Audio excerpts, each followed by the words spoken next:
Hello, welcome to this week's hashtag Toe to Toe. This week we're joined by Andy Scott. Good to see you, Andy. Should I say buenos dias? Why would you say that? Well, that is because you dazzled us with your Spanish the other week. It was very impressive indeed. We're also joined this week by Jordan Gill. Good to see you, Jordan. How impressed were you with his Spanish? Unbelievable. Muy bien, muy bien. Who knew? I got the best Twitter comment I got was the only man who speaks a second language clearer than his first. It was so impressive. You stood there and said, I'm just going to, bear with me. My Spanish is a bit broken. And then suddenly this whole long sentence came out. It'll blow over. Okay, all right, okay. Well, I was very impressed. Thank you. Jordan, you join us ahead of headlining on March the 2nd. You take on Emmanuel Dominguez. How are you feeling ahead of that? I'm feeling good now. I've got my translator next to me with Emmanuel Dominguez. Now I can't wait. The training's going great. I'm just counting down the days until the fight. I'm just really excited. The fact that I'm headlining my own show as well is another element to it, and I'm excited. You say it's another element. Is that like another added bit of pressure on you, or are you relishing that? No, I thrive under pressure, and for me it's just another box to tick, and I'm really happy to do it. What do you know about him?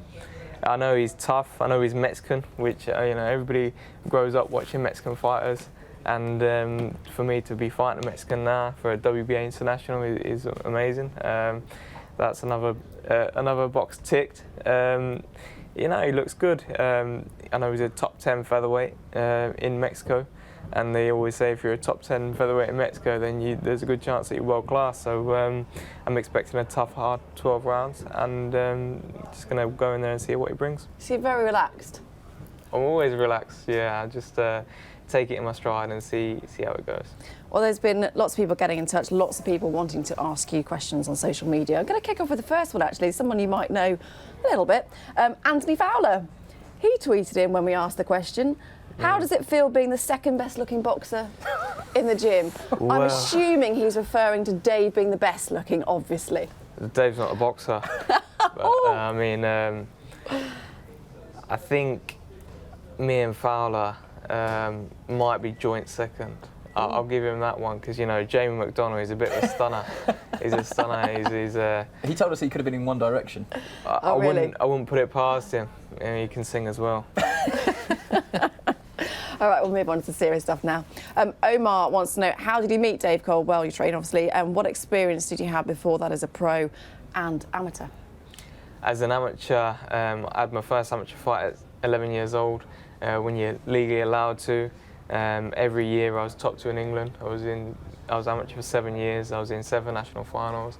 I boxed for England, won the junior ABAs, won the boys clubs. Turned pro on my 18th birthday and boxed 7 days after on the undercard of Kell Brook versus Carson Jones 1. And I had 16 fights until I met Dave. I actually met Dave sparring with Gavin McDonald for his first world title fight against Mexican, and I clicked with Dave straight away. In what way? We're on the same wavelength. We've got he's got a good sense of humour. We bounce off each other. He's a nice guy, and we just get on. And I loved what he was doing in the gym. I loved watching him break down the way we were sparring or talking about fights, and I thought, this guy knows what he's doing, and he's proved it time and time again. So I had 16 professional fights when I went to Dave. I've had another 6 since, and we had 6 wins, and boxed on Sky, boxed Jason Cunningham for the British title eliminator, boxed Ryan Doyle in my last fight for the Commonwealth title, and I feel like we're just getting started now. Do you think they're the perfect match? He's progressing so well, isn't he? I think they're a good match. We go up and down the country to a lot of gyms, and some of the relationships between a fighter and a trainer are very different. Some are quite militant, and there's a hierarchy. You've got to listen to your trainer. But I think sometimes fighters fear their trainer, and that works for some people. You and Dave seem to be very close, but we've seen your dad at ringside a lot of the time. He's heavily involved as well. We had a brief chat with him in Monte Carlo. He keeps a close eye on your career. Yeah, that's right. My dad, a lot of people don't know, my dad was my actual amateur coach. So from being in the gym knocking about from 4 years old, my dad was the amateur coach. And every one of my amateur fights, he was in my corner, if he could be. And all my professional fights as well. So he's played a big part of my career. And me and my dad are the same, whereas we're like mates, and just like me and Dave are like mates.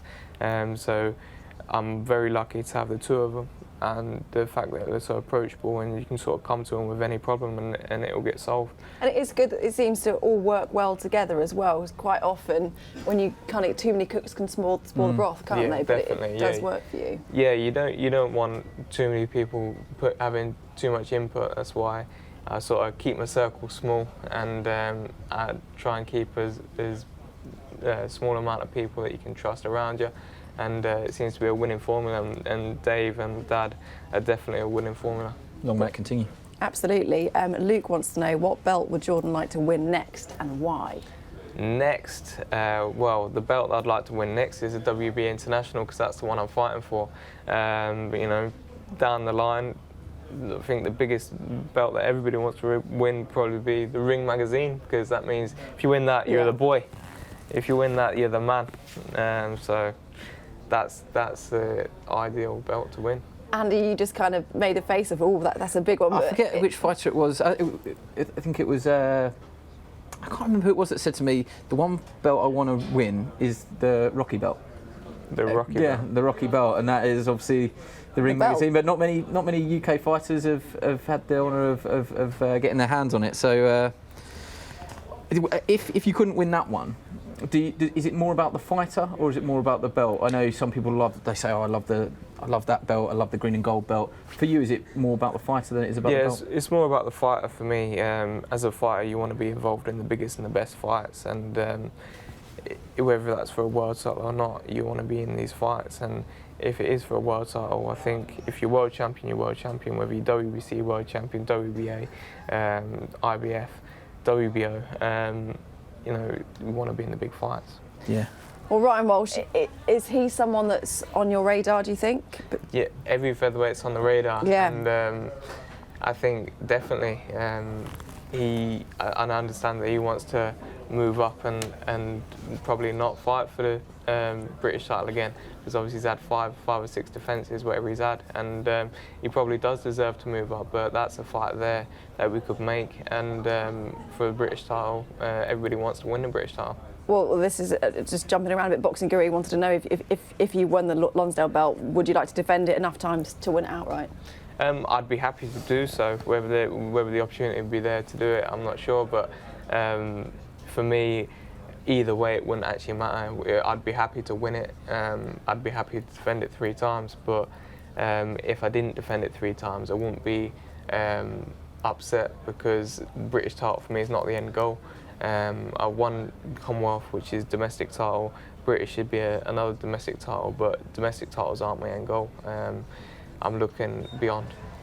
Mention Ryan Walsh. Who else do you think should be on his radar? Because if we go to Dan's tweet, he said, I've seen Jordan mention fighting Kiko Martinez. After seeing the likes of Cheeseman and Ritson fall short recently, does he need more domestic experience? And this is something we've been talking about a lot lately, isn't it? It's difficult. I'd never want to speak about other fighters in my role. I do think that Cheeseman and Ritson were beaten by very good fighters, and I think. But was it too soon for them, do you think? Well, would we be saying that if they won? You know, a wonderful thing, if Cheeseman had a great 12th round and pulled it out of the bag, even though he probably lost all 11 rounds before that, you know, you probably would have said he's won the European title, but it was too soon for him. Ritson, I thought he would get past Patera, and he didn't. Doesn't make him a bad fighter overnight, but I do think the maybe we're guilty, especially, you know, from a broadcasting point of view. The European title and the calibre of European champions, it goes up and it goes down. I think there was a small period of European champions or fighters that came in to fight for the European title that weren't perhaps as strong as the likes that we've seen recently. That being said, Kiko Martinez, I have seen him fight when he fought Rendell Monroe twice, and he was ferocious back then. Seen him fight Carl Frampton and Scott Quigg, and he's ferocious. And I just think in terms of styles, your boxing skills against his come forward, educated pressure, I think would be a great fight. I think I'd like to. I just think that would be a very good fight. But I do think Ryan Walsh against him would probably be ahead of you in the queue. But how do you think you'd get on with someone like Kiko Martinez? I think I'd beat him. I'm excited just thinking about it. That's why, like I said, I have mentioned Kiko Martinez's name because everybody knows it'd be a great fight. Styles make fights. He's a come forward, violent, it's a aggressive. Great mix, isn't it? You against him. Yeah, and I can go forward, but I predominantly box. So it would make for an interesting fight, and obviously he's a big name. He's seen it all. He's been former world champion. So for me to take someone like that on, that's exactly what I want at this stage of my career. Obviously, I'm not looking past Emmanuel Dominguez, and I've got my sights firmly set on him. But if I did come through that fight and we managed to get the Kiko Martinez fight, I'd be over the moon because everybody wants a chance to win the European title. Absolutely, but I'm sure another fight that is definitely on your radar in terms of keeping an eye on it is the Warrington Galahad fight. Steve wants to know, A, who are you tipping for that fight, and would you fancy fighting the winner a bit further sort of down the line in your career?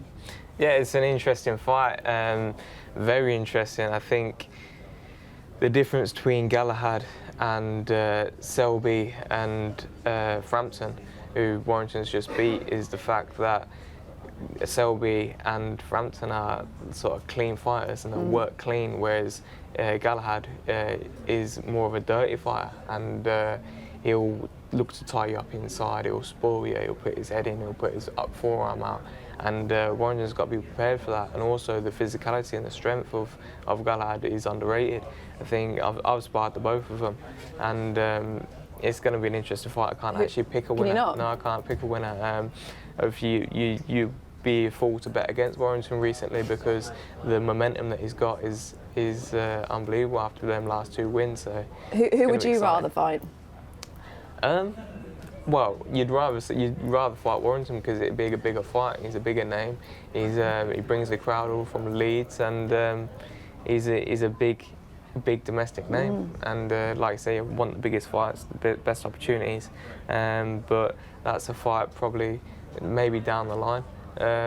But like you say, first I've got to clear up domestically and do my part here. Who are you tipping for the fight? I side with Jordan. I think toss a coin, but I do find it very difficult to bet against Josh Warrington. When he came in the last time, I quite openly said to him that I backed against you both times, and I was happy to be proved wrong. What was his reaction? You can imagine. he's a gentleman, but I hold my hands up. I didn't think he could do what he did, and he earned those wins, and he was brilliant. And his stock has gone up so much. I hope it continues to rise, and I think people think that we're matchroom biased because Kid Galahad's a matchroom fighter. I think I'd probably side towards Warrington, but I wouldn't be surprised if Barry did win that fight. But for Josh Warrington's momentum at the moment, I hope he continues just to carry on the rise at the moment. Definitely. Let's move on to Mark Reeves' tweet, someone that you will know quite well previously from your previous gym, Ingle Gym. Does Cash Ali have the skills to give David Price real problems? What do you think? 100%. Heavyweight boxing, anything can happen. And I said from the start, whenever I saw Cash, I thought he's got a lot of potential. And for me, what do you like about him? I like his movement, and I like his game. He's not involved. He's not afraid of getting involved. And for me, I've known him since I've been sort of 16 or 17, and he's a similar age to me. So I've seen his development, and at the start, when I spent a lot of time in the gym with him, he had all the movements, had all the tricks, and he had all the ability and the potential. But I think he lacked a little bit of mental maturity. He seemed like a bit of a kid for a heavyweight, because you expect heavyweights to be mature.